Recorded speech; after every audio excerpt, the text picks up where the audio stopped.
Attention, ce programme comporte des scènes de violence physique ou psychologique qui peuvent heurter les personnes sensibles. In introducing the next speaker, I do so with a feeling of personal affection. We love him for the enemies he has made. Ladies and gentlemen, Mr. Fritz Kuhn.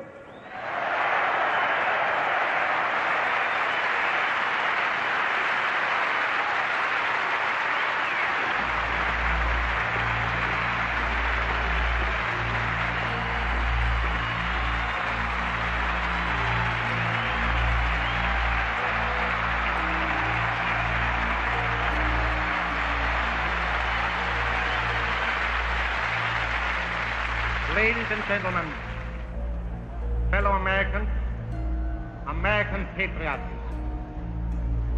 I'm sure I do not come before you tonight as a complete stranger.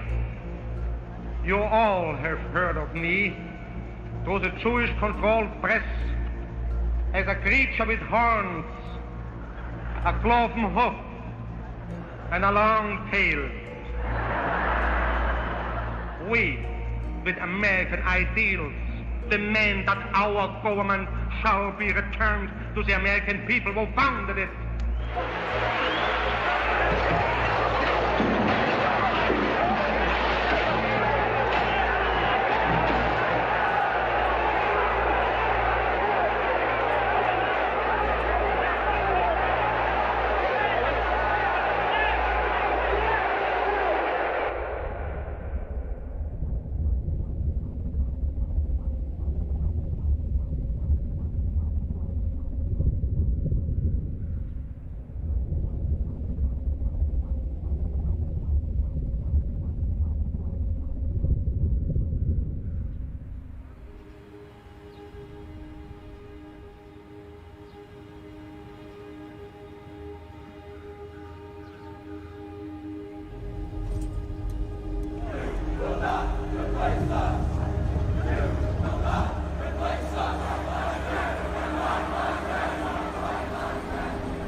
Notre camp n'a fait que se défendre, c'est évident.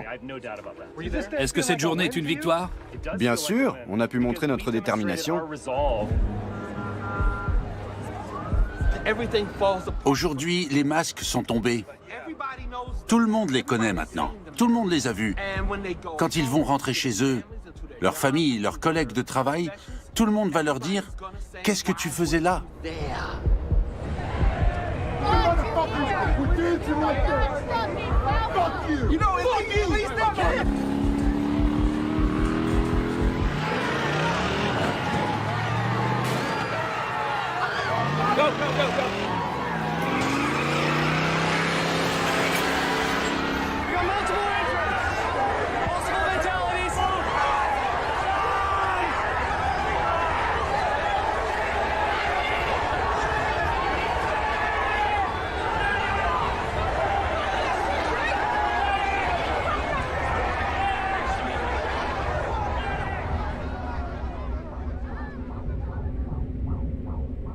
Le maire, Signer, c'est quoi son nom à ce nabo?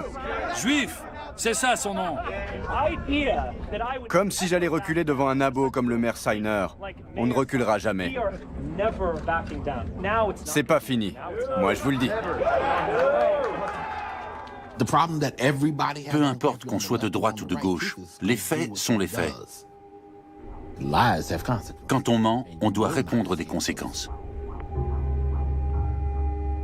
On dit que le mal se nourrit de l'inaction des hommes de bien.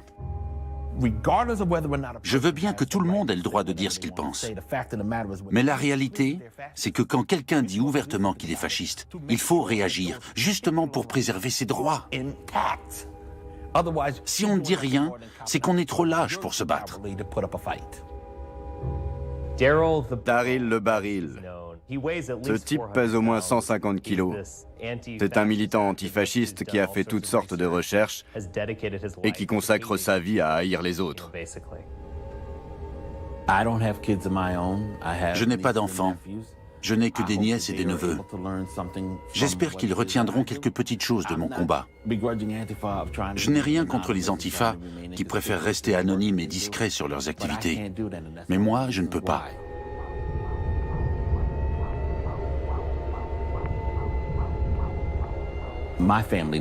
Je veux que ma famille et les gens qui m'entourent sachent qui je suis et ce que je fais. J'en suis très fier et je veux que ça leur apporte quelque chose. Vous avez déjà rencontré des antifas? Comment vous les trouvez? Daryl, au moins, n'est ni un junkie, ni un zonard. C'est pas à la drogue qu'il est accro, c'est aux donuts.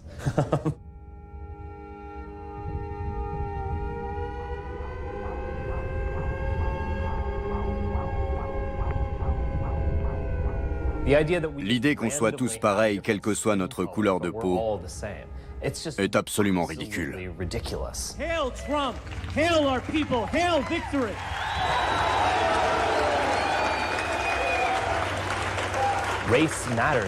La race, ça compte. Ça a toujours compté pour tout le monde au cours de l'histoire. À part pour quelques idiots de blancs gauchistes ou conservateurs post-années 60. Dire que c'est nous qui sommes bizarres, c'est risible. Richard Spencer, c'est un gosse de riche qui n'a jamais eu un vrai boulot de sa vie, à part peut-être tuteur pour des lycéens. En fait, c'est un propagandiste de droite qui a toujours véhiculé des idées haineuses. Notre identité va se nourrir de la crise que nous traversons. Nous subissons les conséquences de l'immigration de masse, du multiculturalisme et du multiracialisme. Un nouveau peuple va émerger. Si ton truc, c'est les idées néofascistes, ciao. Quand j'étais dans l'armée, j'ai juré de défendre le pays contre tous nos ennemis, extérieurs et intérieurs. Ceux qui trempent là-dedans sont des ennemis intérieurs.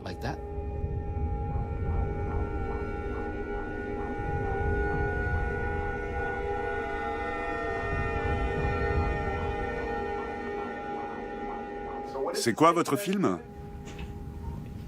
C'est un documentaire indépendant sur l'idéologie de la droite alternative. Vous êtes la première personne qu'on filme. C'est notre premier jour de tournage. Je vois. L'alt-right, c'est la droite alternative. Le terme a été créé en 2008 par Richard Spencer, le champion de cette mouvance. Il s'est lié avec un certain Paul Gottfried, qui était professeur d'université dans une petite structure, je ne sais où, et qui un jour a donné une conférence où il disait qu'on avait besoin d'une droite alternative. Spencer s'est emparé de ce terme pour en faire le titre de son nouveau blog. Pour vous donner une idée du niveau de ce blog, ils ont un jour publié un article qui suggérait qu'il faudrait peut-être commencer le génocide des Noirs. Tuer tous les Noirs. Les gens de la droite alternative américaine pensent que les baby-boomers les ont trahis. Ils ont créé une situation intenable en encourageant l'immigration non blanche, les relations interraciales et ce genre de choses. La droite alternative n'est qu'un rhabillage de la mouvance suprémaciste blanche pour la rendre présentable. Il y a l'alt-right. Tous ces mouvements font partie de la droite alternative. Et puis il y a une petite frange ici, de tarés. Vous avez aussi l'alt-right, qui n'a rien contre les gays, qui réclame la légalisation des drogues et qui est plutôt libertaire. Des gens comme Milo Yiannopoulos, ou moi, ou Ann Coulter.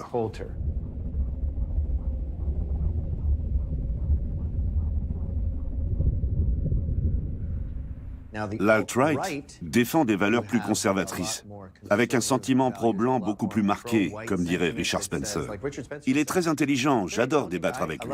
Mais il m'a sorti « Il n'y a pas d'avenir pour les non-blancs en Amérique ». Jusqu'à la génération de nos parents, l'Amérique était un pays blanc, bâti pour nous et nos enfants. Richard Spencer est un suprémaciste blanc bien connu. C'est pendant une de ses conférences que les gens ont commencé à faire le salut nazi et où il s'est mis à crier « Heil » à la victoire, comme d'autres disaient « Sieg Heil ». C'est là qu'il a fait son numéro et qu'on a pu voir très clairement ce qu'était la soi-disant droite alternative. Mais on savait déjà qui étaient ces gens, ce n'était pas vraiment un secret. La réalité c'est que nous subissons un nettoyage ethnique dans notre propre nation, celle que nos pères ont bâtie. C'est le message de ce meeting. Répétez-le si vous y croyez. Les Goy savent. Écoutez, écoutez tous. Écoutez-moi. Rassemblez-vous et regagnez vos véhicules. Il faut partir. Il y a des antifas violents qui arrivent.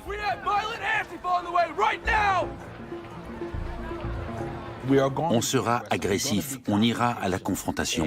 Notre but, c'est de révéler le vrai visage de ces instigateurs de haine, de les montrer tels qu'ils ne veulent pas qu'on les montre.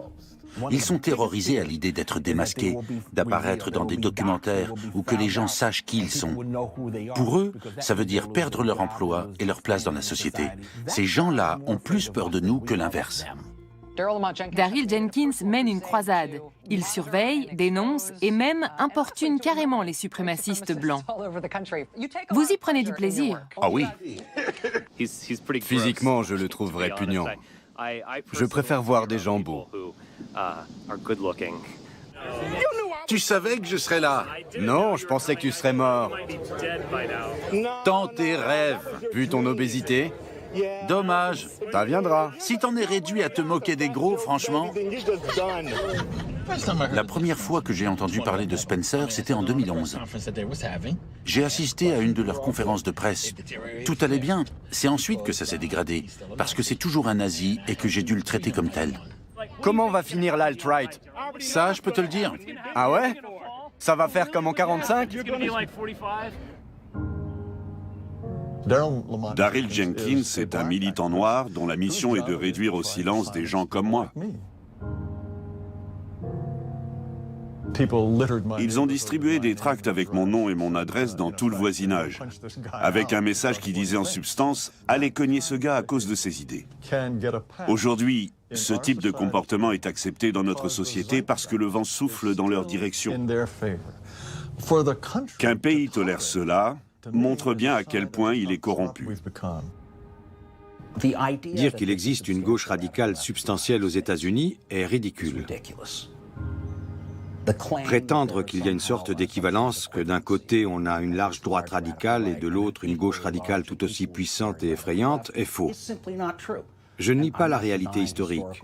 Dans les années 60 et au début des années 70, oui, il y a eu beaucoup de vrais terroristes de gauche. Mais aujourd'hui, ce n'est plus le cas.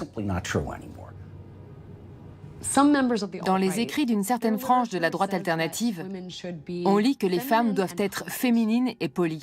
Texto. Féminine et polie. Vous savez quoi? Je ne compte pas retourner à la cuisine, ni être pieds nus et enceinte. Je ne les laisserai pas faire reculer mes droits. Je ne reviendrai pas en arrière. Et je les combattrai jusqu'à mon dernier souffle.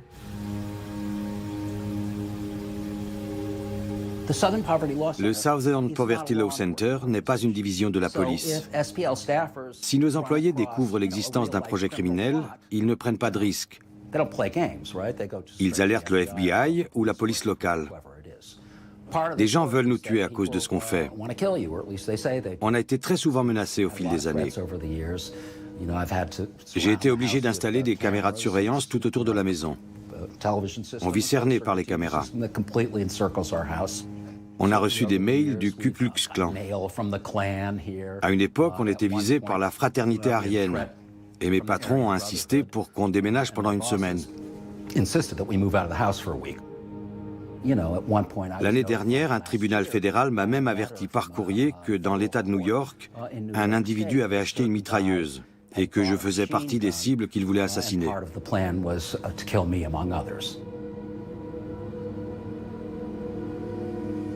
Vous savez qui est Mark Potok? Oui. Que pensez-vous de lui? C'est de toute évidence un être épouvantable. Il est clair qu'il souhaite museler la liberté d'expression. S'il en avait le pouvoir et l'occasion, je suis certain qu'il voudrait arrêter des gens comme moi pour incitation à la méfiance entre communautés ou une autre sentence orwellienne de ce genre. C'est triste à dire, mais Richard Spencer a fait de hautes études. Il a un master de l'Université de Chicago et en 2011, il a pris la direction d'un petit groupe de réflexion très peu connu, le National Policy Institute, et il lui a donné de la visibilité. Nous ne sommes pas seulement blancs. Blanc, c'est une case sur un formulaire du recensement. Nous faisons partie de l'histoire, de l'âme et de la civilisation européenne. Spencer a réussi à bénéficier d'un traitement médiatique équitable, en se présentant comme la version costard-cravate du Ku Klux Klan. Le SPLC est un groupe haineux qui passe la plupart de son temps à haïr les autres. Leur liste de la haine est en réalité la liste des gens qu'ils détestent. Quand on n'est pas dessus, c'est qu'on est une lavette. Il faut y être pour être cool. Spencer veut être dans la lumière, il adore ça. C'est le gros point faible de tous les nazis. Parce que s'il devient célèbre, qu'est-ce qu'on pourra faire? Comment on pourra se développer? Eh bien, on ne pourra pas.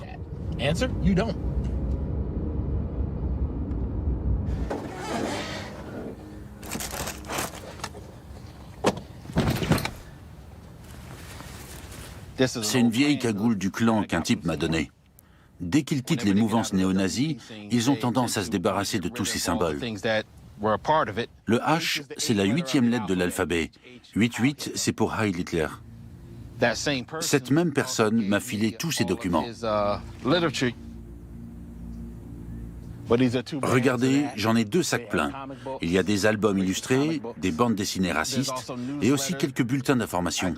Je surveille un groupe, le National Socialist Movement, qui édite même des bouquins de cuisine. Et il y a aussi cette merde. Voilà, c'est tout ce que j'ai apporté aujourd'hui. Ils veulent créer un État ethnique, une nation blanche. Ils veulent qu'on soit séparés par race. C'est ça leur but. Alors si vous entendez un de ces nazis vous parler de patriotisme, c'est des conneries. En réalité, ils veulent un État fasciste. Moi, je suis Antifa. Je ne laisserai pas un État fasciste s'installer. Parlez-moi de votre idée de créer un État blanc au sein des États-Unis. Comment voyez-vous les choses? Je ne pense pas que ça pourrait arriver aux États-Unis. L'État ethnique, tel que je le conçois, est une hypothèse post-Amérique. Il ne pourrait être mis en place qu'après un changement drastique de paradigme dans ce pays. Les États-Unis, tels que nous les connaissons, perdraient leur légitimité, ils s'effondreraient et nous serions obligés de créer une nouvelle société. C'est une idée plutôt post-révolutionnaire. Cet État serait un havre qui accueillerait les Blancs du monde entier, qu'ils soient Russes, Irlandais, Italiens ou Norvégiens. Ils pourraient y vivre en paix. Ce serait une société un peu sioniste en quelque sorte, comme Israël est un sanctuaire pour les Juifs du monde entier. Ce serait ça l'État ethnique. Il y a littéralement des dizaines et des dizaines de millions de personnes qui ne sont pas blanches, qui ne sont pas chrétiennes et qui pourtant sont nées dans ce pays, comme leurs parents et leurs grands-parents. Vous croyez qu'elles vont partir pour faire plaisir à Richard Spencer? Cette idéologie est un appel au massacre. Je me suis absenté quelques jours. Je recevais des lettres de menaces, on me lançait des regards noirs, des gens venaient frapper à ma porte. J'avoue qu'à la fin, ça devenait pesant. C'est drôle que je les énerve à ce point.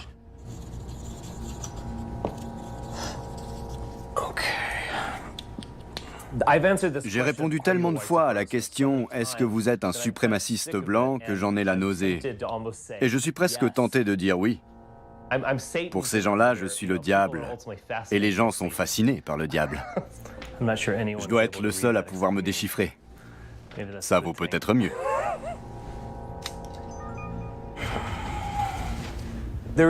La droite alternative attire évidemment des hommes jeunes et en colère. Je trouve ça intéressant. Au bout du compte, ce sont les hommes jeunes, ambitieux et en colère qui changent le monde. Je vais me servir un bourbon. Je tiens à ma réputation. Allez, on y va. Il faut que l'Amérique se fragmente pour que cette nouvelle idéologie puisse émerger. C'est ce qui est en train de se passer. Bon, c'est une vidéo en mode ras-le-bol. Comme Alex Jones, je vais arracher ma chemise. Parfois, je me demande si je ne vis pas dans une autre dimension. Et si on n'est pas en train de répéter les mêmes erreurs sans avoir rien appris. Est-ce que c'est un effet de mode, comme certains le disent, ou une vraie menace? Il ne fait aucun doute qu'on assiste à une réelle montée de ce genre de nationalisme ethno-racial aux États-Unis, comme d'ailleurs dans une grande partie du monde occidental. Je crois que c'est une tendance générale et historique, et que ça n'est pas prêt de s'arranger. Bonjour, je suis Jared Taylor de l'American Renaissance. Les médias traditionnels diffusent plein de reportages sur la droite alternative. L'autre jour, j'ai même été interviewé par un journal japonais sur l'Alto-Raito. En tant que membre de longue date de ce groupe, voici mon point de vue. Nous sommes un vaste mouvement dissident qui englobe beaucoup de sites web, d'organisations et de points de vue différents, mais qui s'accordent tous pour dire que l'égalité est un mythe dangereux. Jared Taylor publie depuis très longtemps American Renaissance, un journal radicalement nationaliste blanc, mais qui ne cède pas à l'usage des insultes et à ce genre de choses. Ça, c'est mon dernier livre.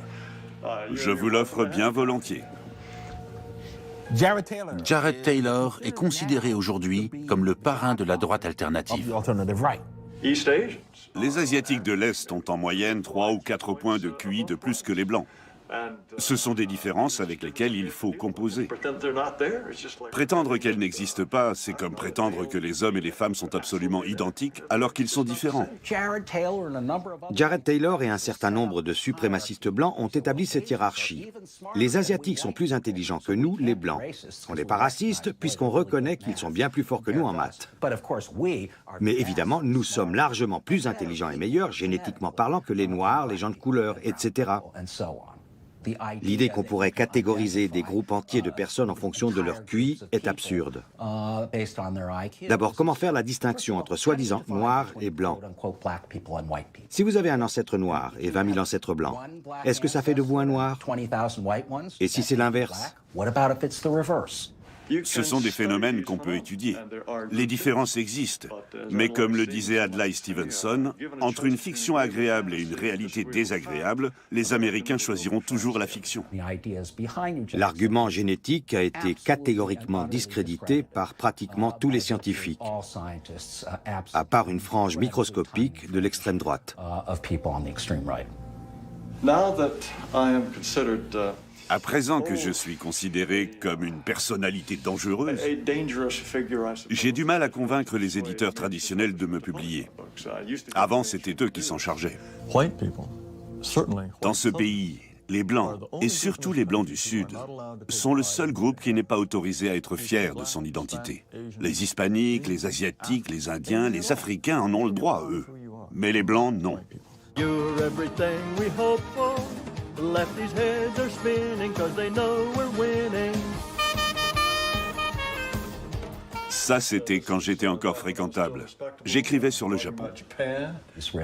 Il a écrit plusieurs livres, il parle japonais couramment, sillonne le monde, joue au sein d'un orchestre de musique de chambre et j'en passe.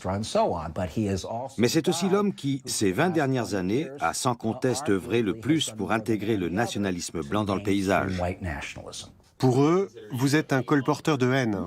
C'est ça, je suis haineux. Ils ont accès à mon âme et ils savent ce qui me motive. Surtout ne lui parlez pas, car nous savons qui il est. Et nous avons décrété que c'était un semeur de haine. Dès qu'un gauchiste parle de quelqu'un comme moi, il dit « Au fait, cette agence de notation indépendante, comme s'il y avait une sorte de Standard & Poor's du spectre idéologique, cette agence l'a inscrit sur la liste des racistes. » Non, c'est absurde. Notre but n'est pas simplement d'être en colère. Il est de changer l'esprit de nos concitoyens blancs et de créer un environnement dans lequel notre culture survivra. Votre enfance a-t-elle influencé votre vision du monde? On est tous le produit de notre éducation jusqu'à un certain point. Mais je ne crois pas que cela m'ait directement affecté. Mes parents ne font pas partie de l'alt-right. Ce sont plutôt des républicains style country club, même s'ils ne sont membres d'aucun club. Je pense que la plupart des gens aiment croire que tous ceux qui sont attachés à la race et qui veulent se battre pour cette idée ont forcément été endoctrinés quand ils étaient petits. Il n'y a rien de plus faux. J'ai eu une enfance plutôt idyllique en banlieue. Si vous m'aviez connu à cette époque-là, et si vous vous étiez demandé ce que j'allais devenir, vous auriez probablement dit banquier ou avocat ou médecin, architecte ou quelque chose comme ça. Mais vous n'auriez pas imaginé que je serais un jour un intellectuel d'avant-garde, interdit de séjour dans plusieurs pays européens, dénoncé par Hillary Clinton. Vous ne m'auriez pas vu comme ça. D'où vient la haine? Elle apparaît quand on désire des choses que d'autres semblent avoir. Ou bien aussi, très souvent, quand on se sent coupable de certains aspects de sa personne et qu'on finit par vouloir en imputer la responsabilité à d'autres pour s'en défausser. Eric Hoffer est un philosophe qui a écrit un livre majeur. Pour lui, le concept de base, c'est celui du vrai croyant. La personne qui devient fanatique, de droite comme de gauche, sera celle qui aura le sentiment que sa vie est tellement insignifiante qu'elle ne pèse pas dans l'univers. Elle est gênée, elle se sent coupable d'être aussi petite, inutile et insignifiante. La seule façon de se sentir plus important ou d'acquérir un statut, c'est de défendre fanatiquement certaines idées extrêmes.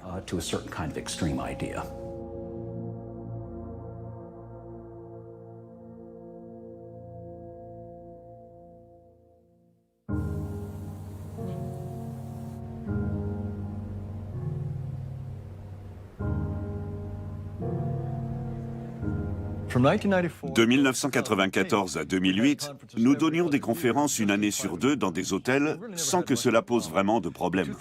Puis, en 2010, les 4 hôtels que nous avions réservés ont subi tellement de pression qu'ils se sont désistés les uns après les autres. On n'a pas pu tenir de conférence. L'année suivante, ça a été pareil. Des gens menaçaient de bloquer les parkings, d'autres sont venus sur place distribuer des tracts qui disaient « Ces hôtels soutiennent des nazis », ce genre de foutaise. Aujourd'hui, on ne se réunit que dans des bâtiments publics. Après tout, on est dans un pays libre et sur la terre des braves. C'est un bâtiment du gouvernement, un bâtiment public qui ne peut pas leur refuser l'accès une fois le contrat signé. Ils ne peuvent mettre personne dehors, ni le public de la conférence, ni qui que ce soit. Donc nous non plus, ils ne peuvent pas nous interdire d'entrer. Le Tennessee doit respecter le premier amendement. S'il avait interdit notre rassemblement, on aurait porté plainte et il aurait perdu. Jared Taylor, qui répète depuis des années qu'il n'a rien contre les Juifs, a malgré tout fait de ses conférences un point de ralliement pour les nazis.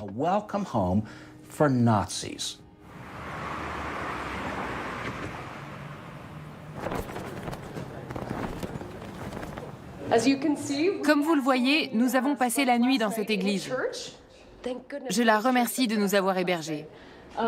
Certains ont dormi ici, dans le sanctuaire.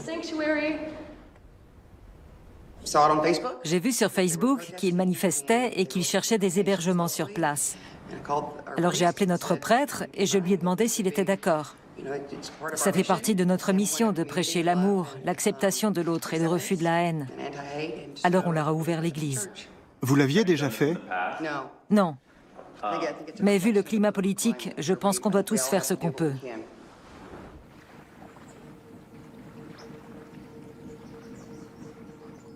J'ai vu ce monsieur noir, un Africain. J'ai cru qu'il faisait partie de l'équipe et il a refusé de me serrer la main. Ils m'ont surpris en m'annonçant que j'allais débattre avec lui. L'espérance de vie d'un Afro-Américain aux USA est bien meilleure que celle d'un Africain en Afrique. Donc l'esclavage a été salutaire. C'est évident. C'est un raisonnement ridicule. Nous sommes à la sortie de Nashville, dans le Tennessee, au parc de Montgomery Bell. Je suis invité à la conférence pour expliquer en quelques mots ce que je fais, comment on avance. Mais je viens surtout pour écouter certains intervenants et tisser des liens.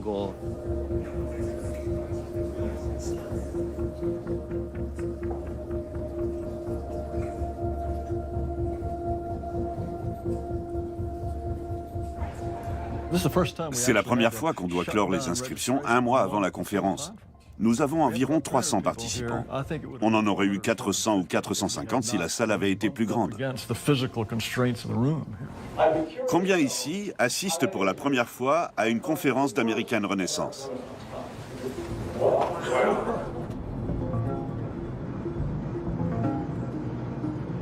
On est sur Hotel Avenue. Oui. On y est, mais où est notre groupe? Ah, ça y est, le voilà.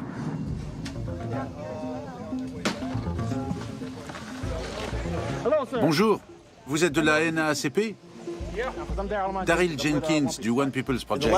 Ces 2 ou 3 dernières années, il y a eu, et c'est historique, une véritable explosion de la conscience blanche. Les Blancs sont de plus en plus déterminés à défendre leurs intérêts. Nous tenons là l'occasion de nous battre. Testing, testing. Testing. We will be protesting in favor of equality, in favor of diversity. Il y a l'idée que toutes les cultures et toutes les religions se valent. Et au cœur de cette supercherie, que toutes les races sont interchangeables et équivalentes.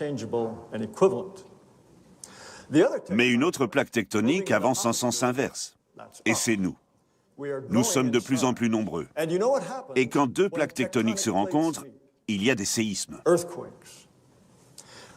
Nous avons eu une secousse que je qualifierais de significative, l'élection de Donald Trump. Mais ce n'est que le prélude.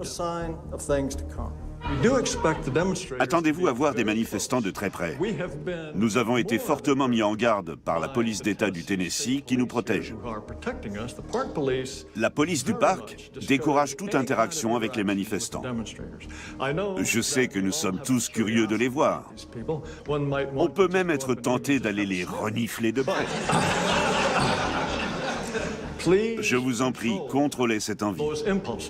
S'il y a la moindre bagarre, le moindre accrochage verbal, on nous le reprochera. Si c'est le cas, je porterai le chapeau. Et je sais où vous habitez.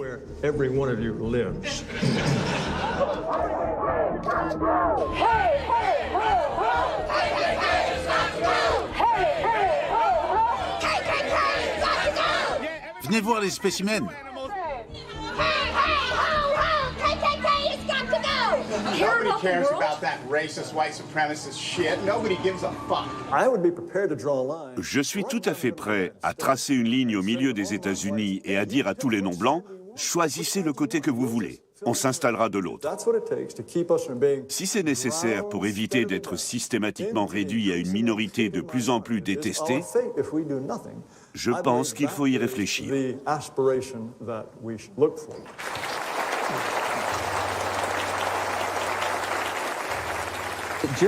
Jared et moi avons des styles très différents. Jared est plus du côté du réalisme racial basé sur un raisonnement scientifique. Moi, je pense que nous accomplirons beaucoup plus de choses en y croyant très fort, en parlant aux émotions.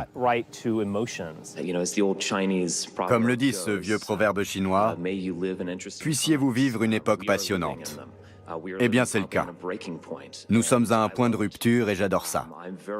Je suis heureux d'être vivant, de me lever chaque jour et de faire ce que je fais. Le 12 août, à Charlottesville, il va y avoir un rassemblement formidable, organisé par Jason Kessler, qui est ici, et presque toute l'ultra-droite alternative sera présente. Ce sera spectaculaire, et sûrement très traumatisant pour les gauchistes.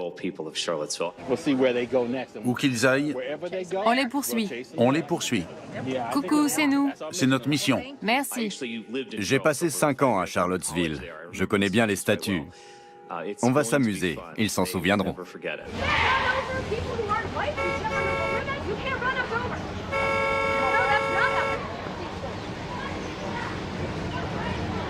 You're not running anyone over.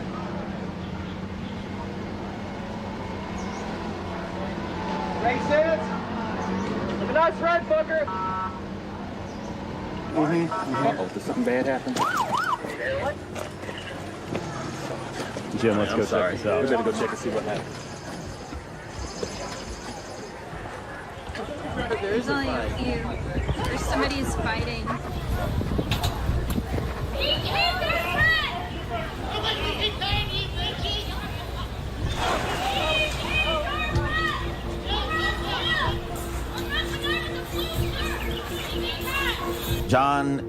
John s'en est sorti avec quelques égratignures et des bleus. Mais le type qui l'a agressé a morflé.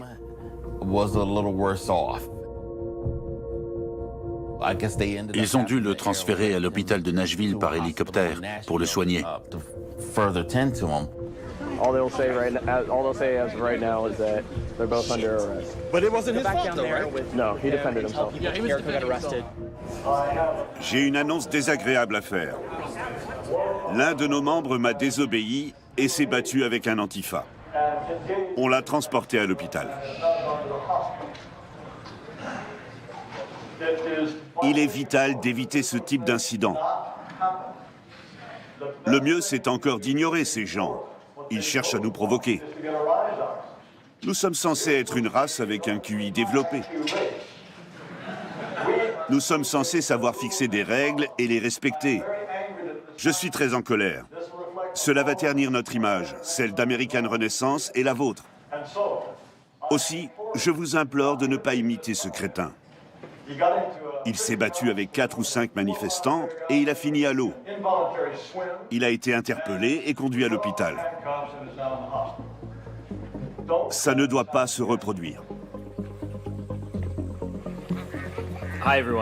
Salut tout le monde, c'est Richard. Je viens de rentrer et je voulais faire avec vous un point rapide sur ce week-end. La conférence a été un succès. Il se passe quelque chose, clairement. Des militants viennent nous rejoindre, et surtout des jeunes. Les gens se rapprochent et s'organisent. Ils se rencontrent au sein de l'American Renaissance et ils se retrouveront à Charlottesville pour participer à un événement à l'université. On va s'appuyer sur ces manifestations. Take him down! Take him down!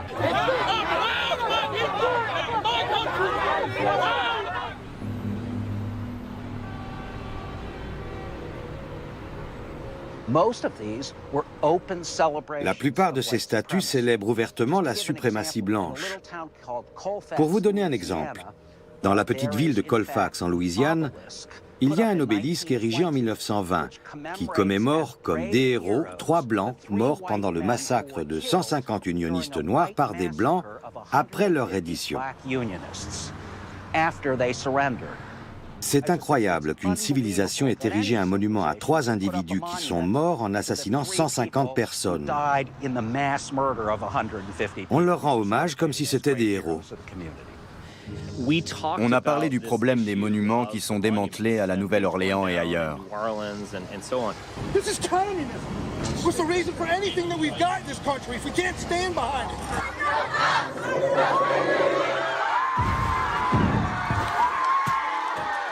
C'est une attaque contre l'histoire européenne, l'histoire blanche. Ça trahit une volonté plus large de nous effacer. Ils veulent déboulonner les statues de Lee et de Jackson.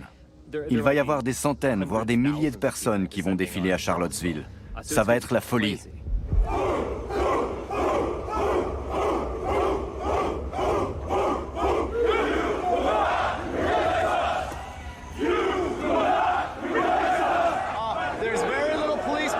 Il n'y a pratiquement pas de policiers. Les contre-manifestants sont encerclés par la foule des porteurs de flambeaux.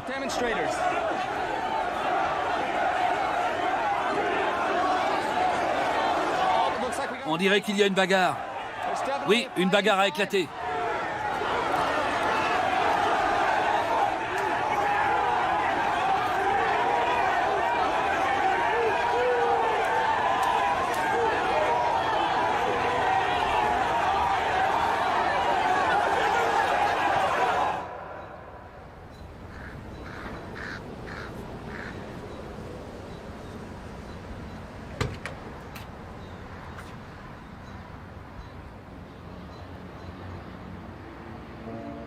Il y a un an, on n'organisait pas de manifestations comme celle de Charlottesville.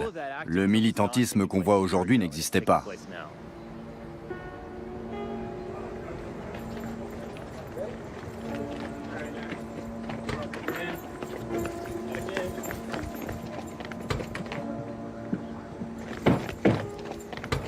La droite alternative s'est développée et j'en suis ravi.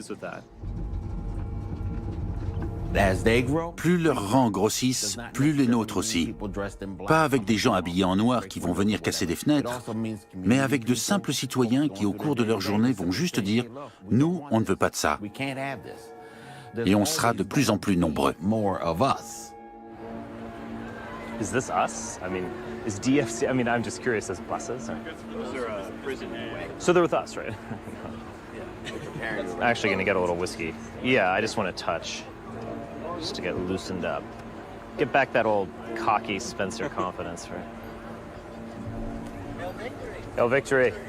Thanks for coming, guys. Hail Victory. Yeah, right away. Hail Victory, guys. Hail Victory. Hey, Pax, good to see you, man. Hail Victory. Hey, Mike.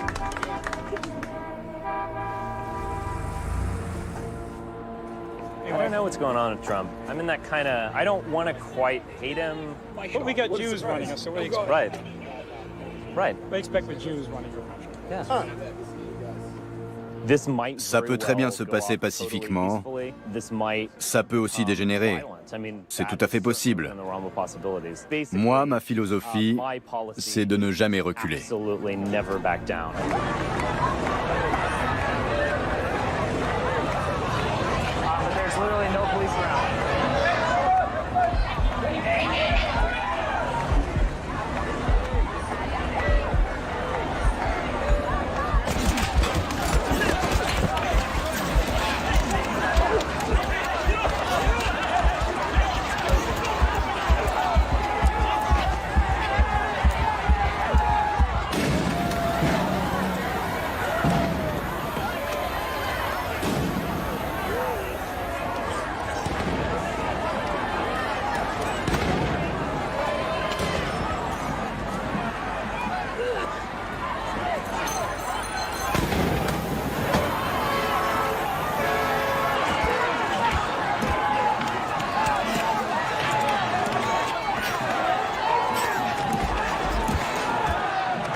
Ils sont allés au mauvais endroit. Ils étaient censés passer par là, et c'est là que les gens ont commencé à s'en prendre à eux. Il y a eu des échauffourées. Un type a arraché un drapeau à un antifa, et j'ai essayé de le lui reprendre.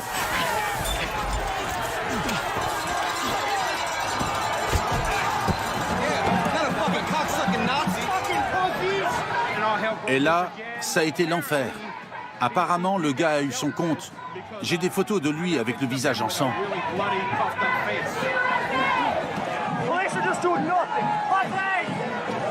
Police are still not stepping in despite multiple fights breaking out. No, it's going to get out of hand. Yeah, why haven't you guys intervened in any of the fighting? There was fighting all over the place, and officers just stood there and did nothing. Nothing. I got it on tape. Nothing. Why have you guys intervened in any of the fighting?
Scène de terreur à Charlottesville. Des victimes ont été projetées. Une femme est morte. Il y a plusieurs blessés graves. Je suis venu pour exprimer mes opinions pour parler de nos mouvements, de nos idées, et j'ai été agressé. On va faire de Charlottesville le centre de l'univers. On va pas arrêter de revenir. Vous aurez la tête qui tourne tellement on va revenir. C'est de la haine, du sectarisme. Nos dirigeants doivent dire clairement qu'on ne tolérera pas ça dans notre pays. Est-ce que vous condamnez le décès de cette femme? Bien sûr que je le condamne. Je n'ai évidemment jamais souhaité que ça arrive. C'est un drame. Mais je ne vais pas entrer dans leur jeu et dénoncer le mouvement ou dire qu'elle a été victime de la haine.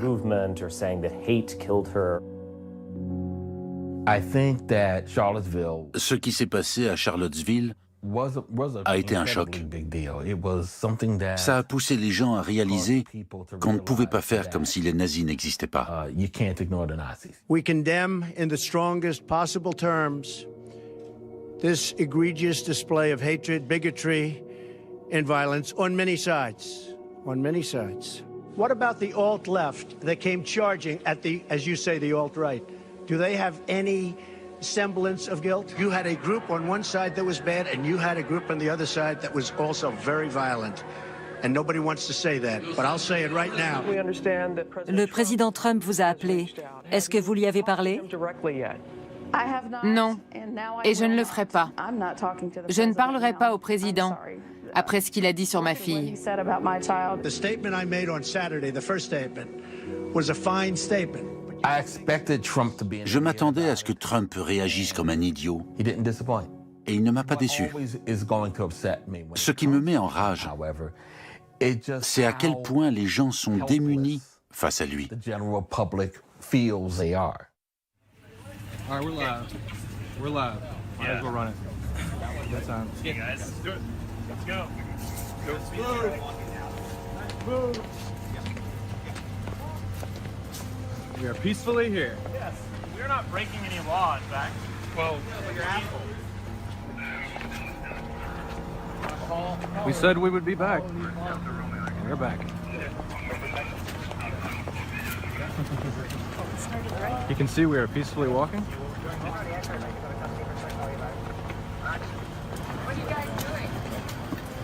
Peacefully walking. Y'all can be witnesses. Peacefully walking. We said we would be back. We're back.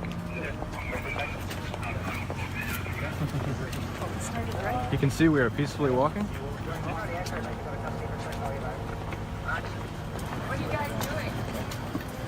Peacefully walking. Y'all can be witnesses. Peacefully walking. Rationnel. C'est ce que vit la minorité blanche dans un pays qui autrefois était le sien. Je n'agis pas en fonction de mes chances de gagner. J'agis en fonction de ce qui est juste. C'est mon devoir envers mes ancêtres et envers mes enfants. Et je pense que nous gagnerons. C'est un combat très important. Sur le long terme, on doit le remporter. On doit sortir vainqueur. Parce que si la droite alternative gagne, ce qui nous attend, c'est beaucoup de souffrance et de mort.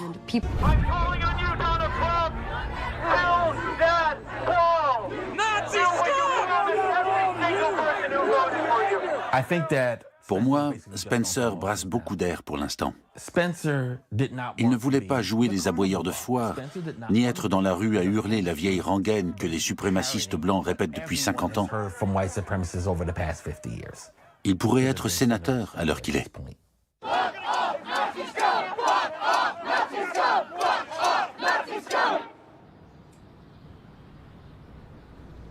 L'Amérique n'avait plus été aussi divisée et polarisée.